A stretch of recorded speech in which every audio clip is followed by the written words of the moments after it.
¿Qué es la muerte?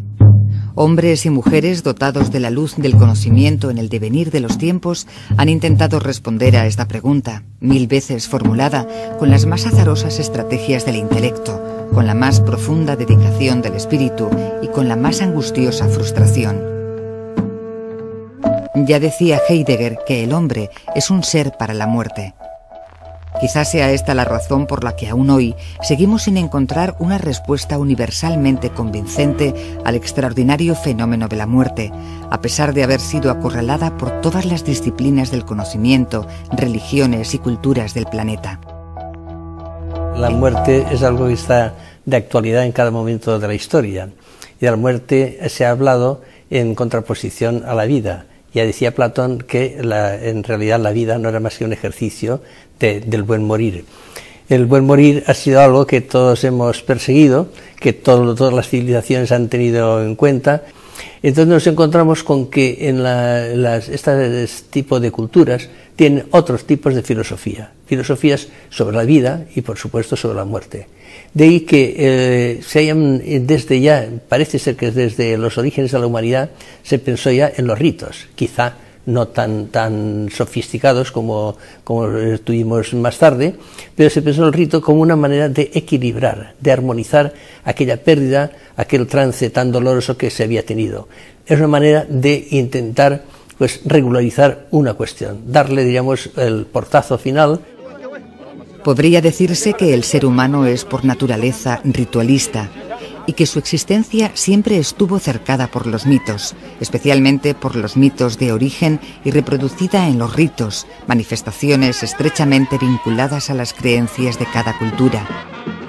En los denominados ritos iniciáticos se produce el paso de una muerte, que puede ser solo simbólica, a una nueva vida. El rito iniciático, como puede ser el de la muerte también, es diríamos una especialidad del rito iniciático general, pues en ese momento aparece la primera fase, que es la de separación. El muerto, si nos ceñimos al tema que estamos tratando, la cuestión que estamos tratando, el muerto se separa del mundo de los vivos.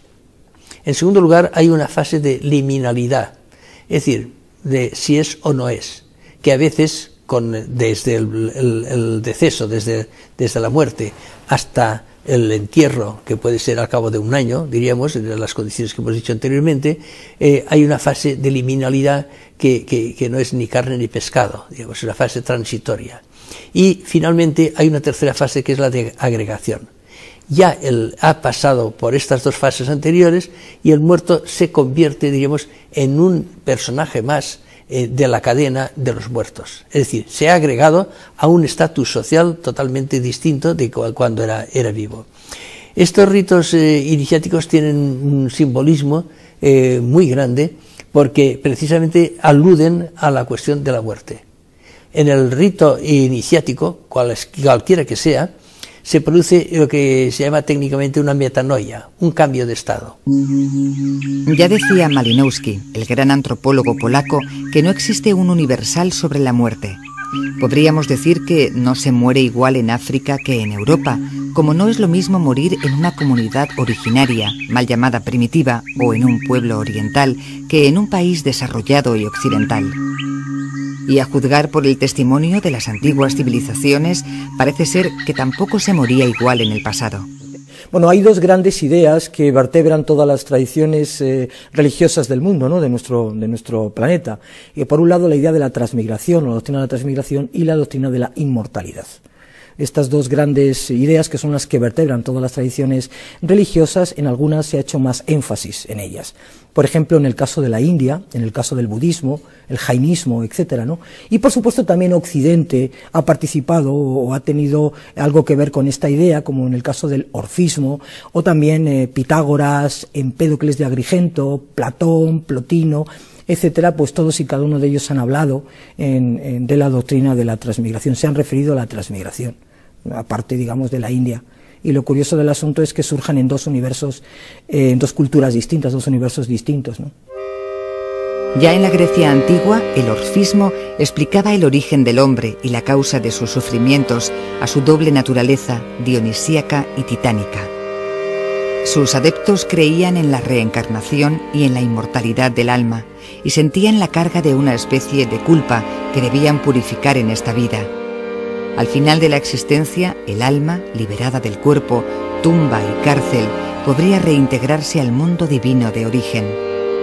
La idea de la muerte en la India es un lugar de paso, es decir, estar en este mundo no es algo maravilloso. La gente no pide ir a otro mundo mejor, a un universo mejor, al cielo, no, la gente lo que pide es terminar digamos, esta especie de paso en el samsara, que es en definitiva un lugar de nacimiento, muerte y nacimiento. Ellos lo que quieren es fundamentalmente liberarse. Entonces, la palabra liberación es otra de las ideas clave que veremos en la literatura sagrada de la India, que es en las Upanishads concretamente, en la Bhagavad Gita y en los grandes textos de la filosofía de la India, ¿no? Liberarse porque este mundo es un lugar impermanente, por lo tanto de sufrimiento, de dolor, etcétera. Idea muy parecida a la del budismo, claro, en ese sentido.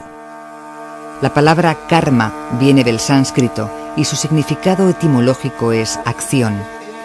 La ley del karma infunde la creencia de que el destino de cada persona, tras su muerte, depende de los actos que haya realizado en esta vida o en vidas anteriores. También se le denomina ley cósmica de retribución o ley de causa y efecto. El karma determina las condiciones bajo las cuales el individuo vuelve a la vida a través de la transmigración o reencarnación. Cuando miramos Oriente, efectivamente llegamos vemos en Mesopotamia que es el mundo que no creen en absoluto en el mundo de la inmortalidad, sino que efectivamente, como se ha dicho, los hombres no pudieron acceder a la muerte porque los dioses no se lo permitieron. Por eso se dice la famosa frase de Gilgamesh, Gilgamesh, ¿a dónde vas errante? Si aquello que buscas no lo vas a encontrar, que lo dice Siduri, ¿no? Que el personaje de Siduri. Y efectivamente, tanto los sumerios como los acadios como los babilonios estaban absolutamente resignados a pensar de que había unas normas en la vida y que llegaba el mundo de la muerte y que ellos no podían acceder a ello jamás. Pero en cambio, cuando digamos, entre comillas, el invento de la inmortalidad es de los egipcios, quizá por su forma, por su geografía, por el mundo del desierto, de que se preservan perfectamente los cadáveres, y también por otra cosa muy importante, por el concepto que ellos tienen del cuerpo. Ellos tienen el sentido de muchísimas partes del cuerpo. Una es el ja, que es el cuerpo en sí que se descompone, aunque eso es dicho de una manera muy simple porque hay muchas más partes, pero luego tiene el famoso va y el famoso ka. El ka, digamos, que es el espíritu vital, la fuerza vital. Lo que nosotros concebimos como alma, sustancia individual e incorpórea defendida ya por Boecio en el siglo V, es el Ba de los egipcios, y esa sustancia es la que pervive y la que se mantiene, e incluso la que se puede conservar. Para tan sublime tarea, los egipcios necesitaron, como ninguna otra cultura, una arquitectura especial, las famosas pirámides, además de numerosas, deslumbrantes y hasta humanas ofrendas. De tal manera que un día el Ba y el Ka pudieran volver a encontrarse y seguir viviendo una existencia común. El sentido de la inmortalidad y el concepto de la muerte, ahora que estamos hablando del concepto de la muerte, es absolutamente diferente en el Egipto que en el resto de muchas culturas del mundo antiguo. Mientras en el resto de las culturas de su misma época, estamos hablando de unas épocas más antiguas, antes del mundo clásico, casi los primeros milenios, no hay sentido de la inmortalidad. Hay intento de buscar la inmortalidad, pero nunca la encuentran, porque también la encontramos en los primeros momentos de la mitología griega. Está Hércules, que le dice, por ejemplo, Aquiles dice de él, aunque fue tan querido de Zeus, no consiguió la inmortalidad porque los dioses no se lo permitieron. Y cuando Ulises le pregunta a Aquiles cómo se encuentra ahí, qué es lo que ve, y dice, esto es un mundo triste, amargo, nauseabundo prácticamente, en que yo hubiera preferido 1000 veces ser un pobre hombre en el mundo de arriba, en el mundo de los seres vivos, que el rey en el mundo de abajo, y efectivamente eso es lo que consideran. En cambio, cuando ellos buscan la inmortalidad, ya no lo tienen que encontrar desde el punto de vista del pensamiento, un pensamiento más superior, y hay algo también enormemente interesante, que es lo que yo llamaría, digamos, la literatura de la inmortalidad, y lo voy a explicar porque para estas gentes que realmente lo que se vive es en el mundo actual, en el mundo de los vivos, y no hay nada en los muertos, solamente hay una forma de sobrevivir que la piensan, y es pervivir en el recuerdo de los demás, pero no de cualquier manera, no el recuerdo de los seres queridos, no, sino que ser tan famosos, tan poderosos, tan héroes, que puedan ser recordados por generaciones y generaciones. Las creencias concernientes a la esfera espiritual de cada cultura, en cada diversa geografía del planeta y allende los tiempos, han dado lugar a los sistemas de creencias, las llamadas religiones, en el anhelo de salvar al hombre del trance doloroso de la muerte. Así, las comunidades originarias que hoy habitan nuestro planeta, siguiendo aún sus creencias y costumbres ancestrales, parecen preocuparse de una manera particular de la muerte. Esto implica la diversidad de las culturas, y la diversidad de pensamientos que tenemos en nuestras culturas. Una cultura occidental dista muchísimo de una cultura oriental, por ejemplo. Las culturas mesoamericanas pues nada tienen que ver con el pensamiento, con nuestra filosofía.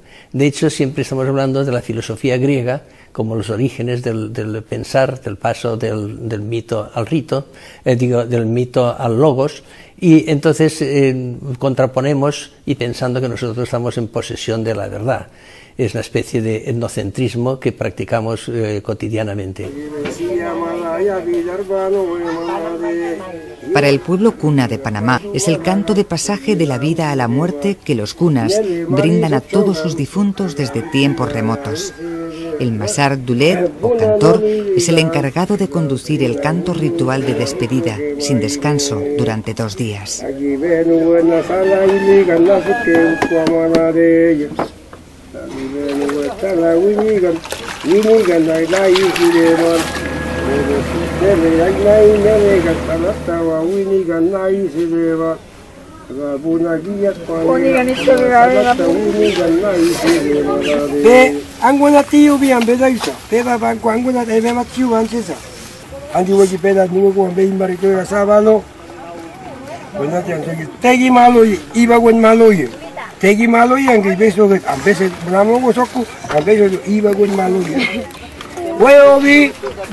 Entonces las creencias influyen decisivamente en los rituales. Si hay un ritual de cremación, el fuego formará parte importante de esas creencias. Si hay un ritual de inmersión, como ocurre en algunas comunidades primitivas, llamamos primitivas, a mí no me gusta el término porque es un término colonial, pero en fin, para entendernos, ¿no?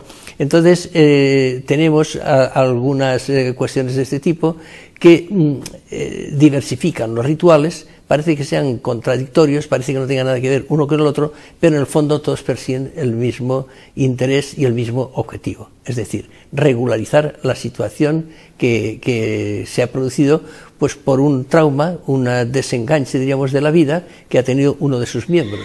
Los Aymara es un ritual más complejo, también tiene algo parecido, pero tampoco hay una cremación, sino hay una inhumación, y entonces tienen consideran que porque claro, como hemos dicho antes, la relación de la muerte con la vida está íntimamente unida, ¿no? Y entonces lo que hacen los aymaras es que piensan que el ayuyá es una especie de alma, espíritu o ánima. No distinguen, porque nuestros conceptos no son los mismos que tienen ellos. Hay bastante, a veces, sustanciales diferencias. Entonces no los distinguen y piensan que el ayuyá tiene dos niveles, por decirlo de alguna manera, un nivel inmanente y otro nivel trascendente. Cuando se dice que un individuo ha muerto, se dice que el ayuyá trascendente se ha ido. Rituales de vivificación, regeneración, comensalidad, inmersión, cremación, entre otros muchos, parecen dejar claro que las comunidades originarias mantienen el fuego sagrado de forma más vehemente de lo que lo hacemos los occidentales. Hay quien dice que el occidental siente el aguijón de la muerte cuando ya llega y rara vez aprende a bien morir. Yo también he conocido los jíbaros de Ecuador, y los jíbaros tienen 3 almas, cada una con una función distinta. Alguna alma es la que también es un poco aventurera y mientras uno duerme se lanza por los aires, ¿no? Y solo vuelve. En el archipiélago indo-malasio, por ejemplo, pues tienen 7 almas, no sé dónde los pondrán, pero en fin, tiene mucho que decir que todo esto, las culturas pues tienen estas cosas, que esto, si uno piensa en que tiene 3 almas como los jíbaros, pues el ritual va a ser distinto. Si piensa que tiene 7, pues va a ser distinto. El fuego, elemento primigenio de la constitución del mundo y principio natural del que Heráclito el Oscuro afirmaba que procedía el mundo, como el agua para Tales o el aire para Anaxímenes, es el elemento telúrico representante del sol. El fuego lleva implícita la destrucción y a la vez es también elemento purificador, fertilizador, catártico. La idea de la muerte, no solo en China, sino en general, podríamos decir que se apoya en algo que es fundamental, que son, en primer lugar, el miedo. Existe el miedo a lo físico, es decir, a morir, el miedo a perder el cuerpo, en definitiva a desaparecer, el miedo a lo que dejas, miedo a perder cosas que dejas, y el miedo a lo que viene, es decir, bueno, a ver dónde voy, en qué condiciones voy y con qué me voy a encontrar, ¿no? Esas 3 ideas, la idea del miedo de alguna manera preside pues las ideas que la gente tiene acerca de la muerte, no solamente en China, supongo, y creo, vamos, que en el hinduismo también ocurre este tipo de cosas en Occidente, ¿no? En definitiva, si vamos ya al taoísmo filosófico, lo que encontramos son ideas filosóficas que tienen más que ver con la idea del Tao, con la idea de la no dualidad, etcétera, mucho más en el entorno filosófico y un poco más alejadas, digamos, del tratamiento que el taoísmo religioso daría al tema de la inmortalidad y de la larga vida. Incluso en el taoísmo religioso se habla de los llamados 8 inmortales, ¿no?, que tienen en un lugar concreto, etcétera, y que, bueno, pues en algún texto taoísta, en el Liezi, habla precisamente de la morada de los 8 inmortales y en qué condiciones viven esos 8 inmortales. Pero que la persona que practica y hace acomete determinadas disciplinas podría llegar a ser un inmortal. De Séneca, el pensador cordobés, nos llegan frases bellísimas como esta: «Te quiero, vida, por el beneficio que me das de la muerte», que tratan de enseñarnos cómo vivir la vida para afrontar la muerte sin ningún rencor. Efectivamente, el hombre piensa en el nacer, en el morir y en el volver a renacer, porque lo ve en la naturaleza, los ciclos de la vida, y entonces se lo aplica a sí mismo. Es el sentido de que mueres, que naces, te desarrollas, mueres, pero vuelve otra vez la vida a comenzar. La vida vuelve otra vez en todas las primaveras a volver a sentir, y entonces lo asocian. Por una parte está el sentido de la gran madre, de las diosas madres de la naturaleza, que están en todo el Mediterráneo, incluso en el mundo, tanto en el mundo semita como en el mundo europeo, se rastrea a todo lo largo del Mediterráneo, y entonces se vinculan con una serie de diosas femeninas, porque realmente quien procrea es el mundo femenino, y por eso está tan vinculada también la muerte con la mujer. La historia de Osiris, uno de los más antiguos mitos egipcios, cuenta cómo a su muerte, después de haber sido despedazado, Isis, su hermana y esposa, hizo embalsamar su cuerpo y mediante ruegos y hechizos logró resucitarlo. Osiris fue el rey de Egipto que representó, en su resurrección, el rey de la muerte. Si pasamos a lo largo de los mitos y de la mitología en toda la antigüedad, el nombre de la muerte está enormemente vinculado con figuras femeninas. Está Erekisgal, que es la reina de los infiernos, normalmente también son reinas, es curioso, o la gran diosa, que tiene un gran visir, que es el nombre del visir, tiene un nombre vinculado con tar, significa cenegar, cortar, como se cenegaba la vida. Por otra parte están la diosa Perséfones, una diosa femenina de la muerte, le llaman la pura, la maga, etcétera. Está la Hécate es una maga también, hechicera, que hace ritos también vinculados con la otra vida y con la muerte, y tiene 3 caras, por eso se la llama la triple Hécate. Están las Moiras, las Furias, que son las diosas que cortan el destino, las Parcas, que también es efectivamente el hilo de la vida, lo corta, casi siempre son figuras enormemente femeninas. ¿Por qué? Pues yo la explicación que le daría es esa, que tanto la vida como la muerte está muy vinculado a la mujer. La mujer parece el límite que hay entre la vida y la muerte y por eso tienen nombres casi siempre femeninos. Y aún con todo lo dicho en este breve repaso por los vericuetos culturales y ancestrales de la muerte, seguimos sin saber muy bien qué es. Decía un maestro oriental, cuando está la vida es la vida y cuando está la muerte es la muerte, ¿no? Yo creo que ellos no hacen en Oriente no se hace esa separación tan radical, por lo menos en las escuelas filosóficas, en el Vedanta, etcétera. Lo que se habla es un estado de la mente. Incluso la psicología transpersonal, etcétera, habla de estados de la mente. Este se llama estado ordinario de conciencia, caracterizado por dualidad, jerarquía, políticamente correcto, consensuado. Esos elementos están ahí. Por supuesto, también se puede hablar de que es un estado puntual. Entonces, si la vida es una corriente, en definitiva, tampoco sabemos lo que es la muerte, porque no se puede hablar de la vida sin la muerte, y no se puede hablar de la muerte sin la vida. Hoy, como ayer, seguimos dando respuestas distintas y hasta contradictorias al mismo hecho de la muerte en función de nuestras diversas culturas y creencias, y siempre con un halo de misterio, incertidumbre y angustia. Si aprendemos para todas esa serie de cuestiones que nos enseñan en la escuela, ¿por qué no hemos de aprender a retomar o a tomar con un poco más de armonía, un poco más de conocimiento la cuestión de la muerte? Que al fin y al cabo la sexualidad se puede utilizar o no, la tal se puede utilizar o no, lo otro también, pero la muerte venimos abocados forzosamente, hemos de pasar, diríamos, por ese momento todos. ¿Y por qué no hay que aprender un poco? Ya no una perspectiva religiosa, que puede ayudar mucho, sino en la perspectiva, pues, diríamos, cuasi cultural o pedagógica. Enseñar a morir bien. O sea, la muerte digna y la muerte, diríamos, pero esto no tiene que ver no con la eutanasia ni con toda esta serie de cuestiones de las que se está hablando tanto ahora, no, sino decir que hemos de tenerlo presente, muy presente, que somos seres que vamos a morir. También Miguel de Unamuno lamentaba su incomprensión acerca de la muerte, diciendo: Dios mío, ¿por qué he de morir? Y sin embargo añadía: solo se puede entender la vida a la luz de la muerte. Prepararse para morir es vivir naturalmente.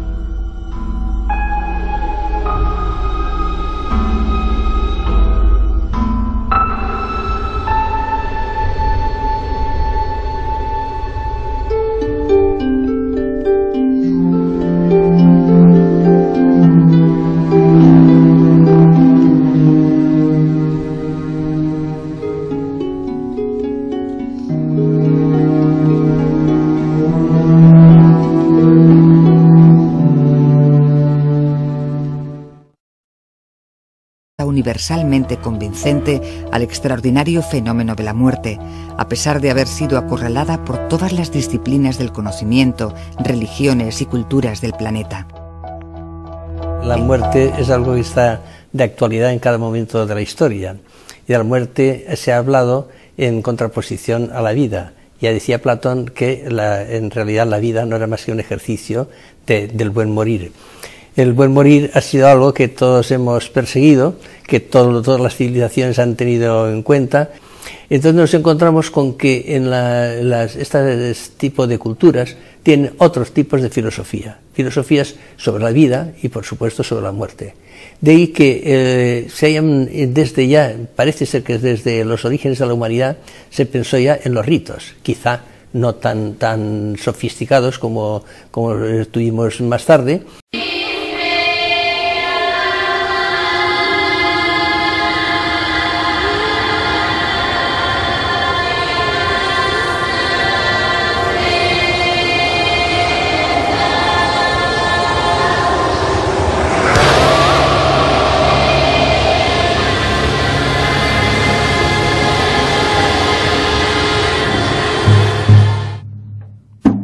¿Qué es la muerte? Hombres y mujeres dotados de la luz del conocimiento en el devenir de los tiempos han intentado responder a esta pregunta, 1000 veces formulada, con las más azarosas estrategias del intelecto, con la más profunda dedicación del espíritu y con la más angustiosa frustración. Ya decía Heidegger que el hombre es un ser para la muerte. Quizás sea esta la razón por la que aún hoy seguimos sin encontrar una respuesta. Separación. El muerto, si nos ceñimos al tema que estamos tratando, la cuestión que estamos tratando, el muerto se separa del mundo de los vivos. En segundo lugar, hay una fase de liminalidad, es decir, de si es o no es, que a veces, desde el deceso, desde la muerte, hasta el entierro, que puede ser al cabo de un año, diríamos, en las condiciones que hemos dicho anteriormente, hay una fase de liminalidad que no es ni carne ni pescado, digamos, es una fase transitoria. Y finalmente hay una tercera fase que es la de agregación. Ya él ha pasado por estas dos fases anteriores y el muerto se convierte, diríamos, en un personaje más de la cadena de los muertos. Es decir, se ha agregado a un estatus social totalmente distinto de cuando era vivo.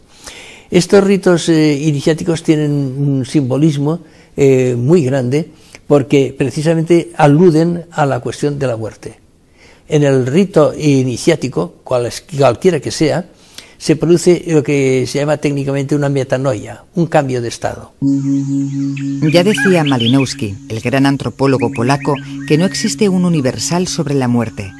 Podríamos decir que no se muere igual en África que en Europa, como no es lo mismo morir en una comunidad originaria, mal llamada primitiva, o en un pueblo oriental, que en un país desarrollado y occidental. Y a juzgar por el testimonio de las antiguas civilizaciones, parece ser que tampoco se moría igual en el pasado. Bueno, hay dos grandes ideas que vertebran todas las tradiciones religiosas del mundo, ¿no? de nuestro planeta. Por un lado, la idea de la transmigración, o la doctrina de la transmigración, y la doctrina de la inmortalidad. Pero se pensó el rito como una manera de equilibrar, de armonizar aquella pérdida, aquel trance tan doloroso que se había tenido. Es una manera de intentar regularizar una cuestión, darle, diríamos, el portazo final. Podría decirse que el ser humano es por naturaleza ritualista y que su existencia siempre estuvo cercada por los mitos, especialmente por los mitos de origen y reproducida en los ritos, manifestaciones estrechamente vinculadas a las creencias de cada cultura. En los denominados ritos iniciáticos se produce el paso de una muerte, que puede ser solo simbólica, a una nueva vida. El rito iniciático, como puede ser el de la muerte también, es diríamos una especialidad del rito iniciático general, pues en ese momento aparece la primera fase, que es la de